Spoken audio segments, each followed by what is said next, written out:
Hello दोस्तों, good afternoon. दोस्तों आज का जो हमारा पौधा है वो है मोगरे का पौधा। जैस्मिन प्लांट, बेला प्लांट, अलग अलग नाम से इसे जाना जाता है दोस्तों। और ये एक बहुत ही अच्छा समर फ्लावरिंग प्लांट है। जितनी ज़्यादा गर्मी होती है उतना ही जो है दोस्तों हमें अपने इस मोगरे के पौधे में फ्लावरिंग मिलती है। पूरा ही पौधा जो है दोस्तों वो पूरे ही गर्मी भर एकदम भर भर के फूल और कलियां लेके आता है। हर एक जगह से आपको ढेरों सारी फ्लावर्स मिलेगी गर्मी में। और तो और बहुत सारे जो है दोस्तों इसमें खुशबू होते हैं। ये आपके पूरे ही गार्डन को इतना अच्छा से महका के रखेगा कि और किसी भी फूलों की खुशबू आपको आपके गार्डन में नहीं मिलेगी, सिर्फ और सिर्फ मोगरे की ही खुशबू मिलेगी। अगर आपने अभी तक अपने गार्डन में मोगरा का प्लांट ऐड नहीं किया है दोस्तों, तो आप अभी भी अपने गार्डन में मोगरा का पौधा ऐड कर सकते हो और अपने जो है गार्डन में ढेरों सारी फूलों खास करके गर्मी के टाइम पे ले सकते हो। गर्मी में बहुत सारे ऐसे पौधे होते हैं दोस्तों जो बहुत सारी प्रॉब्लम्स को क्रिएट करते हैं, लेकिन ये जो मोगरा होता है ये सिंपल से घर के न्यूट्रिशन से ही बहुत ही अच्छी खासी मात्रा में मैक्सिमम फ्लावरिंग करता है। मैं अपने पौधे को ग्रीन नेट के नीचे रखती हूँ दोस्तों। अभी मैंने शाम के टाइम पे आज मैं वीडियो बना रही हूँ, तो आज जो है मैं देख सकते हैं अभी ग्रीन नेट से पौधे को हटाई हुई हूँ। ग्रीन नेट के नीचे अभी आपको इतनी ज़्यादा तेज गर्मी हो रही है, इस टाइम पे ग्रीन नेट के नीचे ही आपको आपके पौधे को रखना है। तो आज के इस वीडियो में मैं आप सभी को एक नेचुरल सा और होममेड खाद लेके आई हूँ, जो कि बेसिकली आपके घर के कुछ वेस्ट से ही बन के तैयार हो जाएगा और आपके मोगरे के पौधे में कुछ इस तरह से फूल लाने के लिए वो जो खाद है वो एक्टिव कर देगा। साथ ही कुछ कैट टिप्स को भी मैं आप सभी के साथ शेयर करने वाली हूँ। तो नमस्ते दोस्तों, मैं हूँ किरण और मैं स्वागत करती हूँ आप सभी का हमारे इस यूट्यूब चैनल किरण की बगिया में। तो चलिए दोस्तों इस वीडियो को शुरू करते हैं और अपने मोगरे के पौधे में हम लोग कामों को करना शुरू करेंगे, जिससे हमारे मोगरे के पौधे में इस तरह से हमें गुच्छों में जो है दोस्तों वो फूल मिले। जैसे कि देख सकते हैं आप मेरे मोगरे के पौधे को, मेरे पौधे में कितनी अच्छी मात्रा में जो है वो बहुत सारे फूल खिले हुए हैं। तो इसमें सबसे पहले हम काम को करना शुरू करेंगे। जैसे जैसे मैं कामों को करूंगी आप सभी को वीडियो के माध्यम से दिखाते जाऊंगी, बताते जाऊंगी। आपको भी उसी तरह से पॉइंट बाय पॉइंट अपने पौधे में करना है। सारी ही चीज़ों का जो है वो आपको अपने पौधे का काम को पॉइंट बाय पॉइंट करके जो है लास्ट में मैं खाद देके भी आप सभी को बताऊंगी। उसी तरह से आपको आपके पौधे में खाद को भी देना है, तो आपके पौधे में भी कुछ इस तरह के रिजल्ट आना शुरू हो जाएंगे। पूरा मोगरा जो है बहुत ही सारा गुच्छों में फूल लेके आएगा और पूरे ही गर्मी भर आपको मोगरे से फूल जो है वो मिलती रहेगी। तो चलिए दोस्तों कामों को करना शुरू करते हैं। तो मोगरे के पौधे में जो सबसे पहला काम आपको करना है दोस्तों वो मैं सबसे पहले आपको बताती हूँ। तो देख सकते हैं ये हमारा मोगरे का पौधा है, देख पा रहे होंगे आप। इसमें हर जगह से जो है दोस्तों वो फूल खिल के खत्म हो चुके हैं। देख सकते हैं कहीं पे भी आपको कलियां नहीं नजर आ रही है। जो भी फ्लावर्स खिले थे वो अब सूख चुकी हुई हैं। तो आपको क्या करना है, सबसे पहले एक कटर लेना है। कटर को अच्छे से जो है दोस्तों आपको सैनिटाइज कर लेना है, या फिर आपको फ्रेश कटर लेना है, क्योंकि अगर आप गंदा कटर ले लेते हो तो वो आपके पौधे को इन्फेक्शन कर सकता है, पौधे में डायबैक की समस्या आ सकती है। इसके लिए आपको सबसे पहले फ्रेश कटर लेना है। देख सकते हैं यहाँ पे हमने हमारे पौधे में हर जगह से जो है वो फ्लावरिंग बंद हो चुकी है। ये हमारा छोटे पॉट में लगा हुआ है दोस्तों, छोटे साइज का मोगरे का पौधा है। इसको हमने कटिंग से लगाया हुआ था लास्ट सीजन में। अभी देख सकते हैं कितना बड़ा हो चुका है। अब हम क्या करेंगे, सबसे पहले अपने इस पौधे की कटाई करेंगे। जहां से भी जो है दोस्तों वो फूल खिल के सूख रही हैं, हर एक जगह से आपको क्या करना है, दो पत्तियों के नीचे से इस तरह से कटर के माध्यम से, दो पत्तियों के नीचे से ही आपको लेकिन कट करना है इस तरह से। ये बहुत ज़्यादा लंबी ब्रांच है तो इसको मैं क्या करूँगी, इस तरह से कट कर दूंगी। पौधे के शेप को बनाना भी बहुत ज़्यादा जरूरी होता है दोस्तों, इसलिए जब भी आप कटाई करो तो एक शेप बना के आप अपने पौधे की कटाई करो। अभी हर एक ब्रांच में पौधे की जो है वो फ्लावरिंग खत्म हो गई है, तो मैं हर एक जगह से अभी क्या करूंगी, पौधे की टिप की प्रूनिंग कर दूंगी। इस तरह से आपको हर एक जगह से पौधे की टिप की प्रूनिंग कर लेनी है। देख सकते हैं हर एक जगह से हमने इसकी प्रूनिंग कर दी हुई है। इसी तरह से आपको हर एक पौधे में करना है दोस्तों। जहाँ पे भी फ्लावर खिल के खत्म हो रही है, हर एक जगह से आपको पौधे की प्रूनिंग कर देनी है। प्रूनिंग करने से क्या होता है, हमारे पौधे का जो ग्रोथिंग हार्मोन है दोस्तों वो एक्टिव होता है, पौधे में बहुत सारी नई नई ग्रोथ आती है। देख सकते हैं आप, आपको इस ब्रांच में नजर आ रही हो कि यहाँ से हमने कटाई किया हुआ है, किस तरह से दो नई ब्रांच आ रही हैं। अब यहाँ से जो है दोस्तों यहाँ पे दो कलियाँ खिलना बची हुई हैं, तो इसको जो है अभी मैं कटाई नहीं करूँगी। यहाँ पे मैं सिर्फ फ्लावर्स को ही इस तरह से तोड़ के हटा दूंगी। इसमें जो है दोस्तों अभी कुछ कुछ कलियाँ खिलना बची हुई है, तो इस तरह से सिर्फ सूखती हुई फ्लावर्स को हमें हटाना है। कुछ टाइम के बाद इस पौधे की भी मैं अच्छे से कटाई छटाई कर दूंगी। देख सकते हैं कटाई करने के बाद इसका ग्रोथिंग हार्मोन बहुत ही अच्छे से एक्टिव हुआ है। पौधे में किस तरह की नई नई ग्रोथ आ रही हैं और जो है वो कलियां भी किस तरह से बन रही हैं आप देख पा रहे होंगे। तो इस तरह से जो होता है दोस्तों, हमें सबसे पहला काम जो होता है वो मोगरे के पौधे में कटाई छटाई करना होता है। कटाई छटाई से हमारे पौधे में क्या होती है, एक तो ग्रोथिंग हार्मोन एक्टिव होता है, पौधे में नई ग्रोथ आती है। और मोगरा जैसा जो भी पौधा होता है दोस्तों, ये हमेशा नई ब्रांचेस में ही फ्लावरिंग करता है, कभी भी हमें इससे पुरानी ब्रांचेस में फ्लावरिंग नहीं मिलती है। इसलिए हमें इन पौधे की कटाई छटाई करना बहुत ज़्यादा जरूरी होता है। समय समय पे खास करके आपको कटाई करना ही पड़ेगा, तभी आप इस तरह से जो है वो फूल ले पाओगे। तो देख सकते हैं दोस्तों, इस पौधे की भी हमने बाहर एक जगह से जो है वो अच्छे से जो भी सूखते हुए फूल थे उनको हटा लिया हुआ है। यहाँ पे आपको जो है वो कुछ फूल इस तरह के दिख रहे हैं, देख सकते हैं ये झड़ चुके हैं, तो इनको भी हमने हटा लिया हुआ है। अब ये जो फ्लावर्स है दोस्तों, इसकी खुशबू अभी भी बहुत ही तेज बनी हुई है। अब आपको क्या करना है, आप यहाँ पे भी गमले में देख पा रहे होंगे बहुत सारी जो है वो फूल यहाँ पे गिरी हुई हैं। दूसरा काम में आपको यह करना है कि ये जो भी फ्लावर्स गिरी हुई हैं, सूख के गिर रही हैं, पत्तियां वगैरह सूख के गिर रही हैं, इनको आपको क्या करना है, इस तरह से हटाते रहना है। साफ सफाई बिल्कुल गमले में बना के रखना है। देख पा रहे होंगे आप गमला कितने अच्छे से एकदम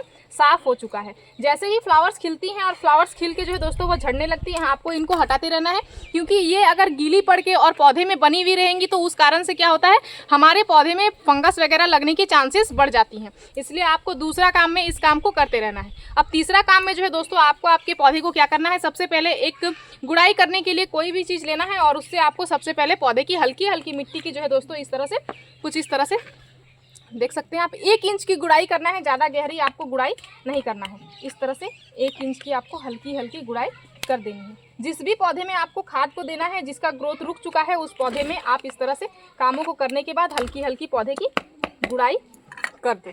ये हमारा है तीसरा काम, आपको इस तरह से गुड़ाई करना है। अब चौथा जो पॉइंट है दोस्तों वो ये है कि हमें अपने इस पौधे को कितनी ज़्यादा धूप दिलाना होता है। जैसे कि ये एक समर फ्लावरिंग प्लांट है, मैंने आप सभी को बताया, इसका मतलब ये नहीं है कि आपको आपके इस पौधे को पूरा प्रॉपर एकदम धूप वाले जगह पे रख देना है। जो दोपहर का धूप है दोस्तों, अभी भी हमारे यहाँ पे टेम्परेचर बहुत ज़्यादा हो रहा है, गर्मी बहुत हाई है, तो जिनके भी यहाँ पे अभी 38 डिग्री से 40 डिग्री तक टेम्परेचर जा रहा है, उनको जो है दोस्तों अपने पौधे को दोपहर के समय पे आप अपने पौधे को शेडी वाले जगह पे ही रखो, कोई बड़े पेड़ के नीचे रखो या फिर ग्रीन नेट के नीचे रखो, तभी आपको आपके पौधे में बेहतर रिजल्ट मिलने वाली है। तो इस तरह से आप अपने पौधे को जो है वो शेड वाले जगह पे दोपहर के टाइम पे रखोगे तो आपको कुछ इस तरह से फ्लावर्स मिलेंगी। नहीं तो जो है दोस्तों क्या होती हैं, फ्लावर्स जो है वो झुलस जाती हैं या बहुत जल्दी ही वो झड़ के गिर जाती हैं। तो यह सारी समस्याएं देखने को मिलती हैं, इसलिए हमें अपने पौधे को शेड वाले जगह पे रखना होता है। तो आप इस चीज पे भी खास ध्यान दे सकते हैं। साथ में आपको जो पानी का ध्यान देना है दोस्तों, वो इस पौधे में नमी हमेशा बनी हुई रहे, इस चीज पे ध्यान देना है, लेकिन गमले की मिट्टी ज्यादा चिपचिपी भी ना रहे, इस चीज पे भी आपको खास ध्यान देना है। इन सारी चीजों का अगर आप ध्यान रखोगे तो आपको आपके पौधे में बहुत ही अच्छी रिजल्ट मिलेगी। अब जो है दोस्तों चलिए, खाद हम लोग किस चीज से बना के तैयार किए हुए हैं और उसमें कौन कौन से न्यूट्रिशन पाए जाते हैं, कैसे कैसे ये हमारे पौधे को हेल्प करता है, सारी ही चीजें मैं आप सभी को चलिए पॉइंट बाय पॉइंट बताती हूँ। खाद के तौर पे आज हम लोग जिस चीज का इस्तेमाल करने वाले हैं दोस्तों, वो आप देख सकते हैं, वो ये चीज यहाँ पे हमने खाद को बना के तैयार कर लिया हुआ है। जिस चीज से हमने खाद को बनाया हुआ है दोस्तों, वो आप देख पा रहे होंगे, वो है ये। अभी जो है दोस्तों सारे ही लोगों के घर पे आता है ये तरबूज। तरबूज के जो छिलके होते हैं दोस्तों, इसको हम लोग फेंक देते हैं, लेकिन ये एक बहुत ही बेहतरीन सा खाद होता है दोस्तों। एकदम ये एक प्राकृतिक और पर्यावरण के अनुकूल जो है वो तरीके से बना हुआ खाद होता है, किसी भी तरह के कोई भी नुकसान नहीं पहुंचाता है, बिल्कुल जैविक खाद है, हमारे पौधे में बहुत सारे फायदे लेके आता है। साथ ही यहाँ पे आप जो दूसरा छिलका देख रहे होंगे वो है ये नींबू के छिलका। गर्मी के टाइम पे नींबू भी सारे ही लोगों के घर पे निकलते हैं। इन छिलकों में भी बहुत सारे ऐसे पोषक तत्व पाए जाते हैं जो हमारे पौधे को अनेकों तरीके से फायदे पहुंचाते हैं। तो चलिए जानते हैं कि इन छिलकों में कौन कौन से ऐसे न्यूट्रिशन पाए जाते हैं जो हमारे पौधे को फायदे पहुंचाते हैं। तो सबसे पहले बात करते हैं ये तरबूज के छिलके के। तरबूज का जो छिलका होता है दोस्तों, इसमें बहुत ही अच्छी खासी मात्रा में पोटेशियम, फास्फोरस, कैल्शियम जैसे पोषक तत्व पाए जाते हैं जो पौधे की वृद्धि में, विकास में बहुत ही ज्यादा आवश्यक होते हैं। साथ ही जो है दोस्तों इससे बहुत ही सस्ता और बहुत ही जो है दोस्तों नेचुरल खाद बन के तैयार होता है, तो हमारे पौधे को ये किसी भी तरह की खराबी नहीं पहुंचाता है। रासायनिक खाद से बहुत ही बेहतर है अगर आप इस तरह से खाद को बना के अपने पौधे में देते हो। साथ ही जो है दोस्तों ये पौधे की वृद्धि में तो मदद करता ही है, उसके साथ ही ये आपके पौधे के रोग प्रतिरोधक क्षमता को बढ़ाने में बहुत ही अच्छे से हेल्प करता है। अपने कुछ ऐसे पोषक तत्व पाए जाते हैं जो पौधे की रोग प्रतिरोधक क्षमता को बढ़ाता है, उसको बीमारियों से लड़ने में मदद करता है, कीटों को दूर रखने में भी बहुत ही अच्छे से हेल्प करता है। यहाँ पे हमने बता दिया है दोस्तों आप सभी को कि तरबूज के छिलके में कौन कौन से न्यूट्रिशन पाए जाते हैं। अब जो है दोस्तों हम लोग बात करेंगे नींबू के छिलके का। नींबू के छिलके में बहुत ही ज्यादा अच्छी मात्रा में कैल्शियम की मात्रा पाई जाती है और मैं हमेशा हर वीडियो में आप सभी को बताती हूँ दोस्तों की व्हाइट फ्लावरिंग जो भी प्लांट होते हैं उन्हें कैल्शियम की बहुत ज्यादा नीड होती है।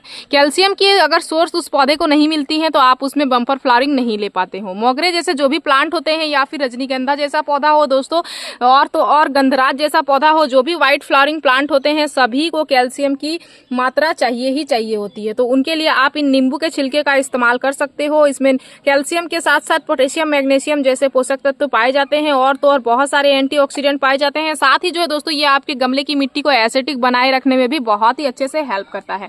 गुलाब, गुड़हल, मोगरे जैसे जो भी पौधे होते हैं दोस्तों, उनकी गमले की मिट्टी का एसिडिक होना बेहद जरूरी है। अगर उनके गमले की मिट्टी एसिडिक नहीं होती है, अल्कलाइन हो जाती है, तो भी आपको आपके इस पौधे में फ्लावरिंग नहीं मिलती है। तो यहाँ पे दोनों ही चीजों को जो है वो अच्छे से बना के हमने खाद को तैयार कर लिया हुआ है। इसको करना कुछ भी नहीं है, सिर्फ और सिर्फ इन छिलकों को डाल के और हमने पानी में डाल के जो है दोस्तों इनको 24 आवर के लिए छोड़ दिया हुआ था, 1 से 2 दिन तक के लिए। अभी आप छोड़ सकते हो और इस खाद को बना के तैयार कर सकते हो। तो यहाँ पे सिंपल सा हमारा खाद बन के तैयार हो चुका है। और यहाँ पे देख सकते हैं दोस्तों, एक नींबू जो है वो हमारे पौधे से जो है वो पक के और गिर चुका है। मतलब हमें हार्वेस्ट करने की भी जरूरत नहीं पड़ी हुई है, ये खुद ब खुद जो है दोस्तों वो टूट के गिरा हुआ है। अभी जब मैं गार्डन में आई तो मैंने इसको नोटिस किया। तो इसी तरह से जो है दोस्तों हमारे गार्डन से ही बहुत सारे नींबू निकलते हैं, जिसका हम लोग इसके रस का इस्तेमाल हम लोग खाने में करते हैं और इसका छिलके का इस्तेमाल जो है दोस्तों खाद को बनाने में, पौधे को देने में करते हैं। दोनों ही चीज़ों का इस्तेमाल हो जाता है सिर्फ और सिर्फ हमारे गार्डन की चीज़ों से ही। तो चलिए अब इसको क्या करना है, कैसे इस्तेमाल करना है, सबसे पहले उस प्रोसेस को जानते हैं। उससे पहले जो है दोस्तों आपको क्या करना है, सबसे पहले इन छिलकों को, जो भी यहाँ पे हमने छिलके डाले हुए हैं, तरबूज के छिलके और नींबू के छिलके, इनको आपको निकालना है और सिर्फ और सिर्फ इस लिक्विड का इस्तेमाल करना है। तो चलिए सबसे पहले इसको छानते हैं, उसके बाद पौधे में कैसे इस्तेमाल करेंगे वो मैं आपको बताऊंगी। तो देख सकते हैं दोस्तों, यहाँ पे हमने छिलकों को छान के निकाल लिया हुआ है और ये जो हमारा पानी है दोस्तों, ये फ्रेश इतना सा पानी जो है वो बचा हुआ है। इसको जब हमने खाद को बनाने के लिए छिलकों को इसमें डाला था दोस्तों, तो हमने प्रॉपर जो है वो मेजर करके 1 लीटर पानी डाला हुआ था। यहाँ पे मिल्की व्हाइट कलर का आपको पानी दिख रहा होगा। मिल्की व्हाइट कलर का जो है दोस्तों हमारा पानी बन के तैयार हो चुका है, ये हमारा खाद है। अब हम लोग 1 लीटर मेजर करके फ्रेश पानी लेंगे और फ्रेश पानी को क्या करेंगे, सबसे पहले इसमें कर लेंगे डाइल्यूट।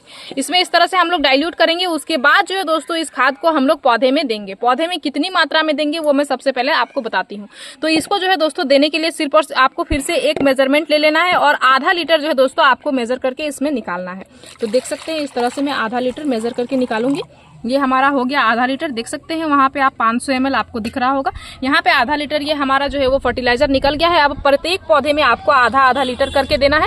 ये हमारे 8 इंच के गमले हैं। मैं 8 इंच के मेजरमेंट से आप सभी को बता रही हूँ। 8 इंच के मेजरमेंट से आपको आधा लीटर करके प्रत्येक पौधे में दे देना है। अगर आपके गमले बड़े हैं तो आप 1 लीटर भी दे सकते हो, लेकिन उससे ज्यादा आपको नहीं देना है। इस तरह से मेजरमेंट में जो है दोस्तों अपने घर के निकले हुए चीजों से ही आप खाद बना के अपने पौधे में दोगे तो आपको भी आपके मोगरे के पौधे में कुछ इस तरह से बहुत ही बेहतरीन रिजल्ट मिलना शुरू हो जाएगी। मैं इसी तरह से जो है वो जैविक खाद, प्राकृतिक खाद का ही इस्तेमाल करती हूँ। केमिकल खाद में बिल्कुल ही अवॉइड करती हूँ और आप सभी को भी हमेशा जैविक खाद ही शेयर करती हूँ। रिजल्ट तो आपके आंखों के सामने है। आप देख सकते हैं हमारे पौधे में कितनी अच्छी मात्रा में गुच्छों में जो है वो फूल आ रही है।